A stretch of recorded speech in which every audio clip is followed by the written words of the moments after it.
গাইছ আমি আহি আছোঁ ৰহাৰ পৰা আমি দীঘলদৈ কাকতি গাঁও যাম। আমি এতিয়া এই পলেন ৰাস্তাত আধা নিশা পাব পৰিছে। কিমান ধুনীয়া লাগে ৰাস্তাৰ মাজত যি ডিভাইডাৰ আছে পাম আৰু 1 কিলোমিটাৰ হৈছে পৰিৱেশ ৰাস্তা পৰিৱেশ আমি কি দেখা পাওঁ সেয়াও দেখাম। আমি এতিয়া গৈ আছোঁ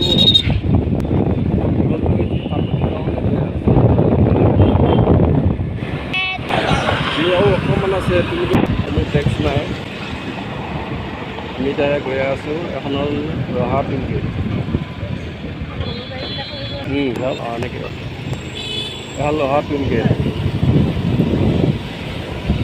এখন ইমাৰ্জেঞ্চি মেডিকেল গাড়ী থাকে টুলগেটত এখন গাড়ীৰ।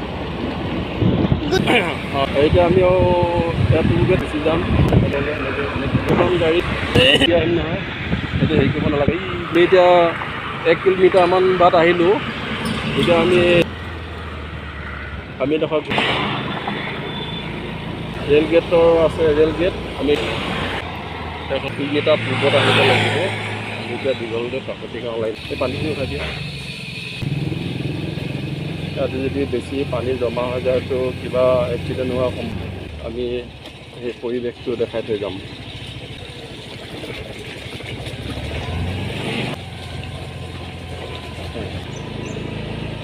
ৰাখি দিয়া হ'ল দীঘলদৈ গাঁৱত যে বান্দৰ আছে আগলৈ দেখা গাঁৱৰ ৰাস্তাত এইবিলাক হ'ল হেৰি পেলাই থৈছে। নামঘৰ আমি পাইছোঁ।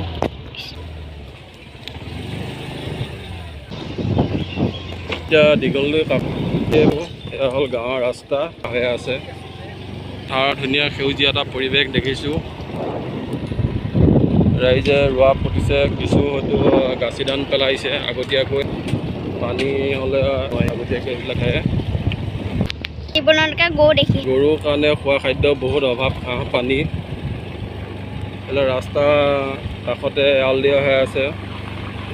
হয়তো বাইক এনেকৈ চলাওঁতে অহা যোৱা কৰিব, দৌৰা দৌৰি কৰিব, কাৰণে অলপ সাৱধানে বাইক চলাব লাগিব। আমিও ৰাখি দিয়া এগৰাকী মানুহ দেখাই দিয়া। দেখিছেনে অলপ পানী দ হৈছে, দ ঠাই ৰোৱা পুতি আছে এগৰাকীয়ে। দীঘলদৈ বুলি কয় যে মাটি বহলটো দেখিছে কিমান বেছি নহয়। এই এলেকাটো বহলটো বহুত ঠেক, দীঘলটো বহুত। এইপিনে বাওঁ চাইডে দেখাই দিয়া। এইপিনে ফুলগুৰি যাব পাৰে, এইটো চাইডে ফুলগুৰি যাব পাৰে দেখাই দিয়া। এইপিনে ফুলগুৰি ৰাইট চাইডে দেখাই দিয়া। এইপিনে এতিয়া আমি দীঘলদৈ কাকতি গাঁৱৰ যি পকা দলং আছে, আমি পকা দলঙৰ ওপৰত যি পকা দলং আছে, যি দুৰ্গা পূজা হয়, কাঠৰ দলং আছিলে ইয়াত, এতিয়া এখন পকা দলং। এইটো হ'ল চাৰিআলি। এইটো হ'ল চাৰিআলি। এতিয়া আমি এইটো দিশত যাওঁ। দীঘতেই গৈ আছোঁ। এইবিলাক কাষত পুখুৰী আছে। এয়া হ'ল ৰাস্তা। এইখন কলং দেখাই দিয়া। আমি যোৱা কাকতি গাঁও আমি এইটো ৰাস্তাই গৈ আছোঁ। ৰাস্তাটো এয়া মাছ মাৰি আছে কলঙত। এয়া চিপজাল ৰাস্তাত এয়া জাল, মানে সময়ে সময়ে চিপজাল এইখন জাল দেখাই দিয়া। এইখন জাল দেখিছেনে? যি ঘৰৰ খেতিবিলাক হ'ল মানে ঠেক। দাগ দীঘলদৈ থানা ৰহা। আমি এই নামঘৰ পাইছোঁ আহি। একদম বহুত বেয়া হৈ আছে। কাষতে এখন কলং আছে, দেখাই দিবা। ই বহলখিনিত ইয়াত দেখাই দিয়া। দেখিছে কিমান কাষ পালে আহি কলং যি আছে।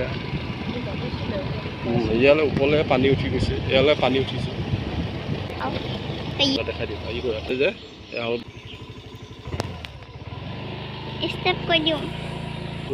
হ'ল ৰহা দীঘলদৈ এটা অঞ্চল। আমাৰ দীঘলদৈ ভাগিলে ৰাজ্য।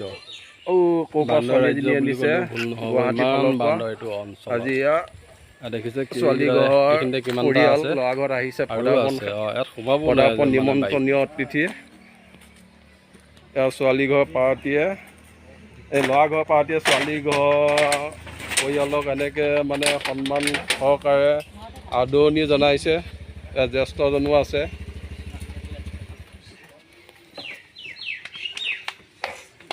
আমি এতিয়া বৰ্তমান দীঘলতি কাকতি গাঁও উপস্থিত হৈছোঁ আহি।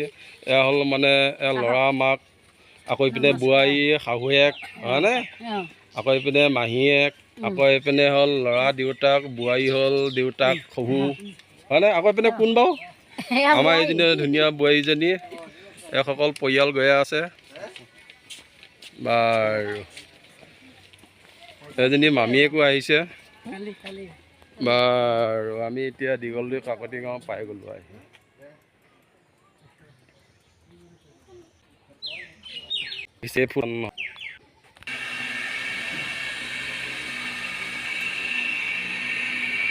ঘৰ ক'তনো? আমাৰ ঘৰ চেনিগাঁও, তামোলপুৰ ডিষ্ট্ৰিক্টত। মোৰ ঘৰহে চেনিগাঁও। আমাৰ এটা ৰাস্তা আছে মাজেৰে, সেই ৰাস্তাটোৰ আপোনাৰ ৰাইট চাইডে হয় চেনিগাঁও আৰু লেফ্ট চাইডে বৰিগাঁও। অঁ, আমি চেনিগাঁও বৰিগাঁৱৰ দুইখন গাঁৱৰ। আজি মানে ফাটা ফুটা হেৰি চলিব আৰু আলোচনা। আপোনাৰ ছোৱালী ঘৰ যে পালেহি, কেনেকৈ পালে আহি চিধাকৈ পাতোঁ আৰু।